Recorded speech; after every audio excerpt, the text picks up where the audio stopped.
Hey everybody, it's Charlie from Daily Motor. Today we've got a range test and fuel economy test of the 2021 RAV4 Prime. Now, back in the late summer, we had a RAV4 Prime. We took it out and did a combined EV to gas range test on our highway fuel economy trip and got some kind of weird numbers. So this time we're going to head out, we're going to do a test and see how long the battery lasts on EV only out on the highway at 20 Fahrenheit temperatures, and then we're going to come back and treat the car as a normal gasoline electric hybrid, fill up and head out and do another 100 miles to get a total result.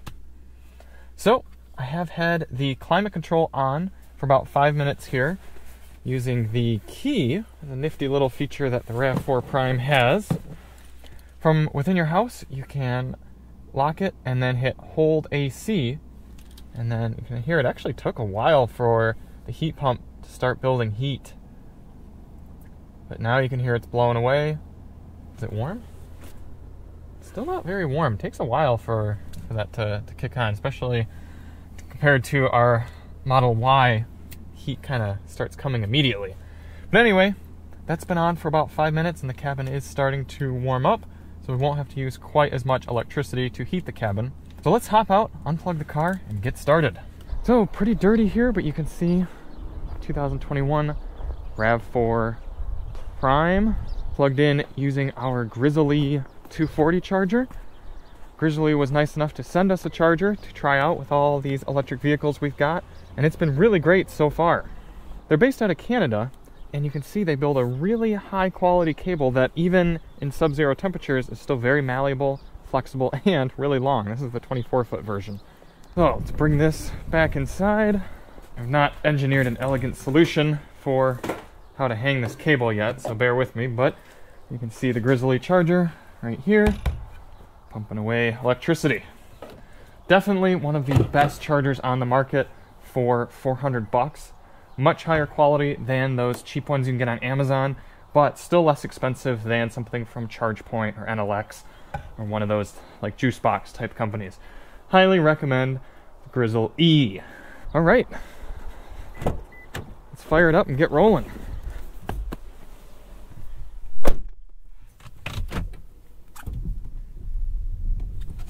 Ah, the charging lid. That is something, again, not that this is a comparison between the Model Y, but having that automatic charging port is huge because there's so many EVs you forget to close the charging lid on. We are good to go. So this would be the type of situation if you were leaving your house on a full charge and heading right out, driving away somewhere on the highway. We will have about a mile or so before we do get to the highway. Put the car in eco mode. Eco heat and cool is on. There are no other electronics plugged into the car right now.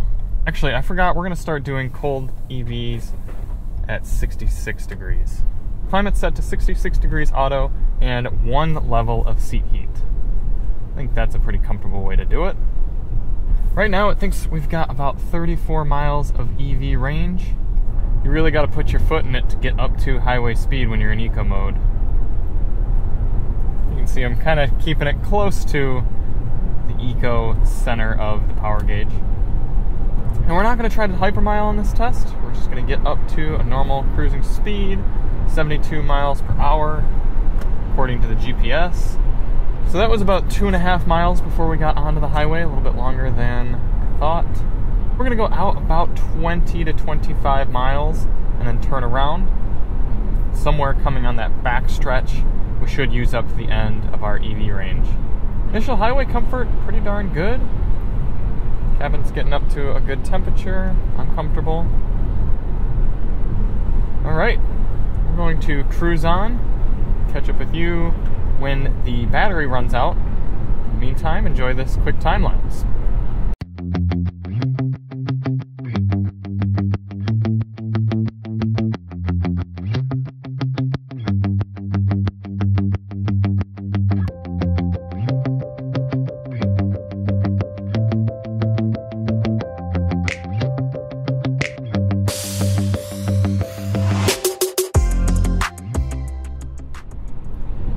I ended up turning around sooner than I initially planned on, but I wish I had turned around even sooner than that, because I wanted to try to do a majority of the trip in both directions to cancel out any differences in elevation or wind.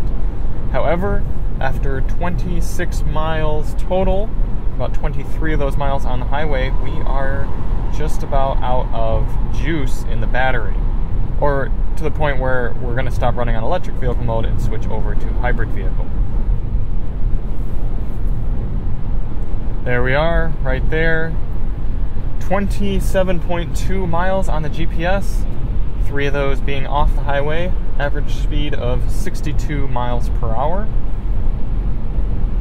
Not what I was hoping. I thought we'd at least be able to crack 30, especially since the car predicted 33 when we took off. But with the climate control going, 66 degrees, and up here running at 72-ish miles per hour. It's technically set at 73, but sometimes Toyotas like to sit a mile per hour below what you set the cruise control at.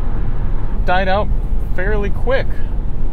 So we're going to run it back to the gas station, try to use up as much of the battery as possible so that when we go out and do our normal fuel economy test, it's just like a normal hybrid vehicle. Because of that, we're going to bump climate control back up to 73 degrees auto, since now the car is making heat from the engine rather than the heat pump. Okay, the rest of this test will be a standard Daily Motor style fuel economy test. So we're going to top it off, head out, do 50 miles out, 50 miles back, average 70 miles per hour, and see what this RAV4 Prime does in hybrid mode. Okay, before we actually power up the vehicle, we're going to reset our GPS, reset the trip meter, and let's go. Drive nice and easy, about half a mile over to the highway, and pick up the test from there. As we said earlier, the goal of this test is not to hypermile, but to get a realistic fuel economy average. So we're going to do pretty much all the same stuff, get back up to a GPS indicated 72 miles per hour, and run 50 miles out, 50 miles back, pick up the test from there.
Coming into the end of the highway fuel economy test in the RAV4 a little early, because I just want a little public service announcement. If you're going to drive 5 miles per hour in the left lane on a 3-lane highway in a Chevy Equinox, don't watch my channel. In RAV4 news though, doing pretty decent, I guess. A little disappointing for hybrid numbers, but at the end of the day, this is an all-wheel drive capable compact crossover. So the fact that we're getting 33 miles per gallon really isn't too bad. It does raise an interesting question though. If you're buying a car to do road tripping, then why not just get the base gas motor in this and get better fuel economy and less weight? And if you're buying a car for mostly city driving, why not just get an electric vehicle at this point? So it's a little bit of a weird mixture, but people are interested in the RAV4 Prime, so apparently they've done something right. we're going to take it nice and easy back to the gas station, fill up at the same pump using the same fueling method, and get ourselves a mile per gallon result for hybrid mode. Highway comfort's been good. The climate control has kept it nice and toasty in here. We did average 70 miles per hour, but there was a good amount of traffic on the road, so it took a little effort. There we are, 102.2 miles, 32.9 MPG according to the car, and 101.4 miles, so really not too dramatically off, 0.6 miles on the trip readout. Let's fill it up. 2.978 gallons going in. 102.2 divided by 2.978 gives us 34 miles per gallon. So, pretty decent showing for the RAV4 here on the highway. We do know the RAV4 has a 14.5 gallon fuel tank here with the Prime. It's 14.5 times 34 gives you a road trip cruising range of 490 miles, not relying on any of the battery power for electric vehicle mode.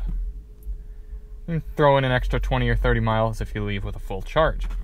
So, some interesting numbers to consider. You could probably see just about those figures with one of the lower trim all-wheel drive RAV4s, and probably better than that with just a gasoline front-wheel drive RAV4. But if the plug-in hybrid aspect is important to you and you do a lot of in-town driving, or you want to be able to have that extra 30 to 35 miles of hybrid battery for driving around town, then maybe the Prime is for you. However, you do have to keep in mind that extra upfront cost. And the federal tax credit can weigh that out a little bit, but you have to see what your other tax liabilities are and how long Toyota will have that available.